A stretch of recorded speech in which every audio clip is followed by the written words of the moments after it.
शारीब MS math classes में आप सभी का स्वागत करता हूँ। क्लास 12 का चैप्टर है समाकलन का question number 25 exercise 7b integral sine की पावर 8x माइनस कॉस की power 8x upon 1 minus 2 sine square x cos square x dx का मान ज्ञात कीजिए। देखिए अगर ये 1 यहाँ नहीं होता, ठीक, तो ये हम सेपरेट करने के इसको सूत्र बनाने की कोशिश करते हैं, परंतु यहाँ पर 1 होने की वजह से यहाँ फॉर्मूला काम नहीं कर रहा। तो अब हमें क्या करना पड़ेगा, इस पूरे एलिमेंट को काटना पड़ेगा। इस पूरे एलिमेंट को काटने के लिए इसको इस प्रकार सॉल्व करना पड़ेगा, ये एलिमेंट अंश में बन जाए और ये कैंसिल हो जाएगा। कैंसिल होते ही हम कोई ना कोई सूत्र की फॉर्म में ले आएंगे। तब क्योंकि स्क्वायर फॉर्म में है तो एक तो आपको फॉर्मूला याद होना चाहिए, अभी एडवांस में लिख रहा हूँ मैं। जैसे a प्लस बी का होल स्क्वायर तो होता है ए स्क्वायर प्लस 2ab और प्लस बी स्क्वायर। इसी क्रम में a माइनस बी का होल स्क्वायर होता है A square minus 2ab plus B square. इस प्रकार एक फॉर्मूला होता है A square minus B square, तो इसमें क्या होता है, एक बार घटेगा और एक बार जुड़ेगा। अब देखिए क्वेश्चन को उतारते हैं हम। इंटीग्रल को हम आई से लिखते हैं, तो I is equal to integral इस साइन की पावर 8x को मैंने इस तरह लिखा, साइन की पावर 4x का स्क्वायर। ऐसे ही मैंने cos 8 को लिखा हमने cos 4x की पावर स्क्वायर अपॉन हर के टर्म में कोई चेंज नहीं किया, जैसा है वैसे ही लिखते हैं।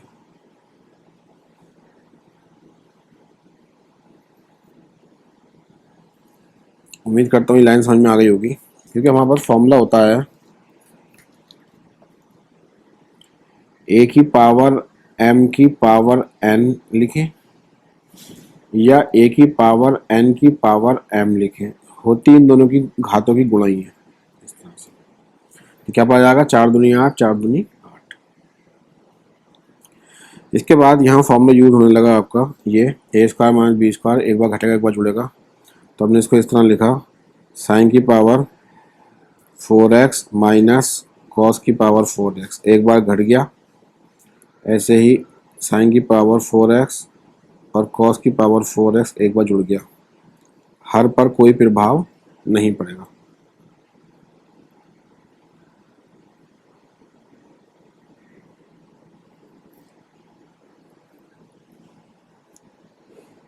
कंप्लीट का dx। देखिए अगर मैं नोट करूँ, ये साइन की पावर 4x कॉस की पावर 4x है। मैं आपको थोड़ा समझाना चाहता हूँ, अगर मैं sine square x plus cos square x का होल स्क्वायर खोलना चाहूँ तो क्या फॉर्मूला बनेगा, पहले पद की घात 2 यानी कि साइन की पावर 4x, दूसरे पद की घात 2 कॉस की पावर 4x, और इन दोनों की गुणा का दुगना यानी कि 2 साइन स्क्वायर x और कॉस स्क्वायर x। तो मेरे पास साइन की पावर 4x भी है, मेरे पास कॉस की पावर 4x भी, क्या नहीं है मेरे पास, 2 sine square x cos square x नहीं है। तो मैं इतना ही टर्म जोड़ूंगा और इतना ही टर्म में घटा दूंगा। देखिए I is equal to integral, इसको फिर एक बार मैंने फॉर्मूला लगाया, sign square x minus cos square x, इस 4 पावर को लिखा मैंने 2 की पावर 2। ऐसे ही ये लिखा मैंने sign square x plus cos square x, यहाँ फॉर्मूला यूज किया मैंने ए स्क्वायर माइनस बी स्क्वायर, एक बार घटेगा एक बार जुड़ेगा। और इस टर्म में मैंने क्या काम किया,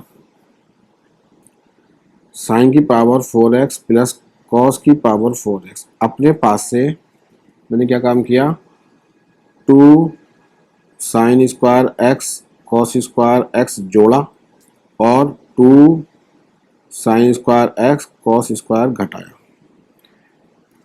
गणित में रूप बदलता है, मान नहीं बदलता। देखिए मैंने यहाँ फॉर्मूला यूज़ किया, sign square x minus cos square x, यहाँ लिखा साइन स्क्वायर, सॉरी इसी में फॉर्मूला लगाया, एक बार घटेगा एक बार जुड़ेगा, तो ये हो गया sine square minus cos square x plus into sine square x plus cos square. और यहाँ मैंने क्या काम किया, साइन की पावर 4x कॉस की पावर 4x अपने पास से, क्योंकि मुझे ये टर्म बनाना है, sign square x cos square x जोड़ा उतने घटाया। गणित में रूप बदलता है, मान नहीं बदलता। और इस पूरे एलिमेंट के नीचे ये आपका जो हर है उस पर कोई प्रभाव नहीं पड़ेगा। यहाँ थोड़ा स्पेस कम होने की वजह से ऐसा हो गया, और ये आपका dx जैसा है वैसा का वैसे ही बना है। अब देखिए क्या हुआ, i इज इक्वल टू, क्या सरल हुआ, देखिए sign square x cos square x, तो आपका इसमें से आप माइनस कॉमन ले लीजिए, तो ये आपका माइनस ये आ गया और ये हो गया cos square x minus sign square x.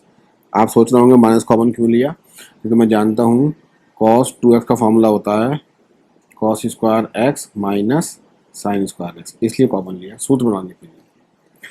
आप जानते हैं सर्वसमी का एक से sine square x plus cos square x is equal to 1 होता है,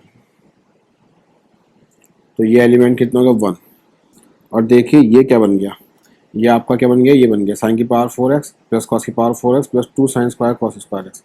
यहाँ तक बन गया ये आपका sign square x plus cos square x का होल स्क्वायर, और ये आपको बचा माइनस के 2 साइन स्क्वायर एक्स और कॉस स्क्वायर एक्स, और अपॉन हर में कोई प्रभाव नहीं पड़ेगा, 1 माइनस 2 साइन स्क्वायर एक्स और कॉस स्क्वायर एक्स, और ये आपका D x as it is. अब अगर आप ध्यान देखें तो i is equal to minus integral, देखिए ये तो बन गया आपका cos 2x और ये क्या हो गया 1, 1 का स्क्वायर 1 माइनस के 2 साइन स्क्वायर एक्स और cos स्क्वायर एक्स और dx, और हर में क्या हुआ 1 माइनस के 2 साइन स्क्वायर एक्स और cos स्क्वायर एक्स। ये एलिमेंट इस एलिमेंट से कैंसिल हो गया, तब i इज इक्वल टू बचा minus integral cos 2x dx। अब देखिए जिस तरह से आपका फॉर्मूला होता है इंटीग्रल cos x dx का होता है sin x, इसी तरह से cos 2x dx में क्या होता है, फॉर्मूला तो वैसे ही रहेगा sin 2x, लेकिन जो कांस्टेंट होगा वो कहाँ आ जाएगा अपॉन। जैसे डिफरेंशिएशन में क्या में आता है इनटू में, तो इंटीग्रेशन क्या होता है उसका उल्टा, तो कांस्टेंट कहाँ चला जाएगा अपॉन।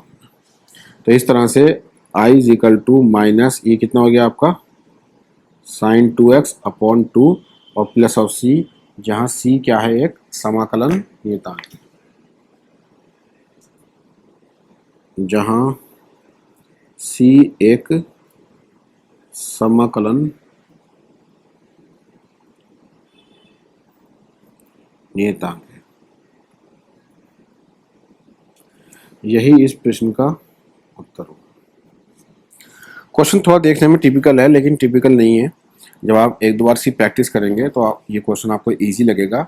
बस मेन स्टेप जो है वो यही है कि थोड़ा सा यहाँ आपको ध्यान रखना है, बाकी सब कुछ सही है, सारा वर्क फेयर है, रफ कुछ नहीं है इसके अंदर। एक बार क्वेश्चन का सॉल्यूशन आप कंप्लीट देख सकते हैं। उम्मीद करता हूँ कि आपको क्वेश्चन का सॉल्यूशन समझ में आ गया होगा, इसीलिए मैं सभी सूत्र साथ में लिख कर दिखाता हूँ। इन सूत्रों को भी आप हाथों हाथ याद करते रहें। इस वीडियो में केवल इतना ही।